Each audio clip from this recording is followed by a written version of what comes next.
IFM News. Lokal. John, go ahead. Impaka mo ni Engineer Sheila Marie Opelac, ti City Agriculturist, itilawag, may sagsagan na dan dagiti aktibidades, iti apan nakabigbig, dagiti atay ti sektor at ipagkalapan ken pagtalunan. Kinana na mga rugida ito into no Mayo 19, ket at dagiti programa maangay ket kasingorod ti na panangi lawlawag. Agriculture and Fisheries Sector Celebration tayo, kung tayo nga dedication. At maangay iti kada may katumalawan iti bulan sa Mayo, at pagyaman, pagigtan cemetery recognition, at importansya, digiti ng pagkit, sector pagtalunan, at pagkalapan. Dito ka naman pagkadanaan tayo, saan tayo di tatlong napnapuan di aktibidades, lockdown, manito di May 19, 20, and 21, pasakali di aktibidades tayo, for May 19, at ito di maangay ang kadiwan ng Pangulo, doon daw May 19, 20, sa din naman may display na hindi produkto na kinakandado at pagkakasulutan tayo na sugad di maangay na Thanksgiving month. Kasi dahil din ginawin na kakain tayo ng Thanksgiving month, pagyaman tayo ka din despite na duwit di Tigla, wala challenges, di second tayo. Kung dalas ka, di kita kalsalos kaya nagkalsalang mga ka din para hindi kumunitan tayo.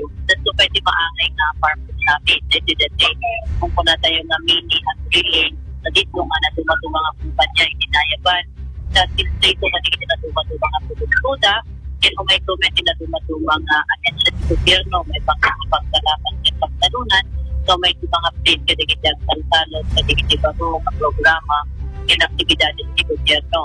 Pinapintas sa farmer summit market nanto di kanya-kanyang parang parapol kanya-kanyang style lagi di kumpanya sa agar dukoy dapat hindi mapanmakita iti bukta.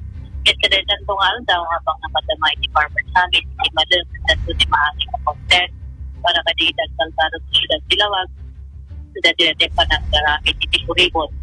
At laga sa iti puribot, at danto di sa mapulong ang contestant sa likod di sa mapulong ang barangay. At danto met iti maangay pa ng panagkayumam na tayo para kadidag lang nalap dahil dahil sa perding anet at tapos sa ikalay na rin makaunang dahil at takog. Yan at ang tupay di may display content sige pinaka-crop sige karalang ng bawang, sibuyas, na dumadumang natin at makarabasa, narimangsa, sanjang, and then ito ay pinaka-tilapia and pinaka-booster. So dito di pagdagupan si aldaw May 19.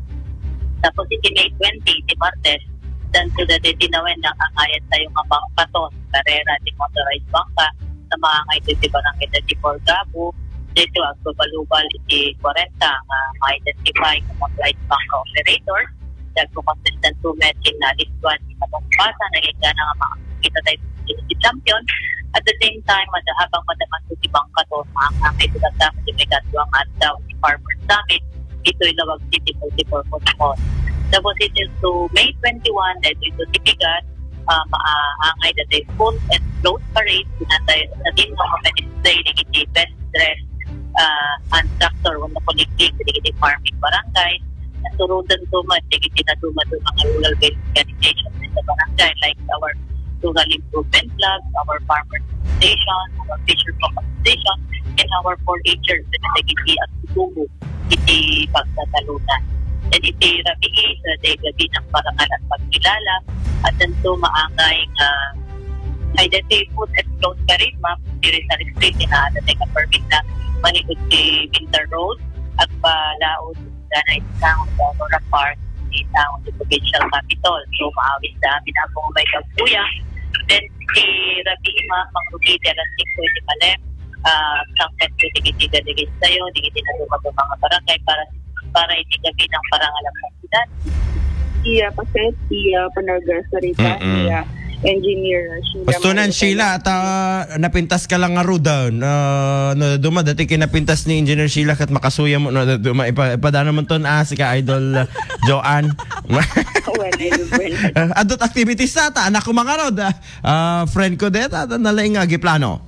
Okay, any more idol Joanne?